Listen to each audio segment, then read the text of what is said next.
నీ నమ్మకం ఎవరి మీద ఉండాలి? దేవుని మీద ఉండాలి నీ నమ్మకం. చెప్పండి అమ్మా, ఎవరి మీద ఉండాలి? దేవుని మీద ఉండాలి.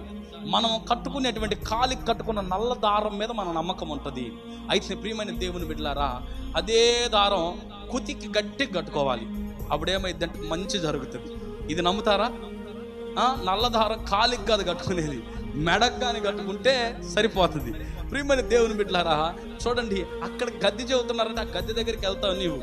అక్కడ ఒక ఆయన జాతకాలు చెబుతున్నాడంటే జాతకాల దగ్గరికి వెళ్తావు. ఇంకా యేసయ్యను నమ్ముకొని ఇంకా పెద్ద మనిషిగా నువ్వు ఉంటూ బాగా ఎక్కువ సంవత్సరాలు భక్తి నేర్చుకొని ఇంకా జాతకాలు చెప్పే వాళ్ళ దగ్గరికి వెళ్ళి నేను ఎప్పుడు బాగుపడతానని చెప్పు. నువ్వు బాగుపడేది నీ చేతిలోనే ఉంది, వాడి చేతిలో లేదు, వాడి నోట్లో లేదు. బాగుపడేది నీలోనే ఉంది. నువ్వు చెమటోర్చి కష్టపడితే నువ్వు ఖచ్చితంగా బాగుపడతావు. దేవుని ఆశీర్వాదం నీకుండి దేవుడిచ్చే ఆరోగ్యం నీకు తోడుగా ఉంటే నువ్వు ఎక్కడికి వెళ్ళినా, యోసేపు ఎక్కడికి వెళ్ళినా పట్టిందల్లా బంగారమైందట. దేవుడు యోసేపుకు తోడై ఉండటం వలన యోసేపు పట్టినదల్లా బంగారమైందట. యోసేపులో ఏముంది?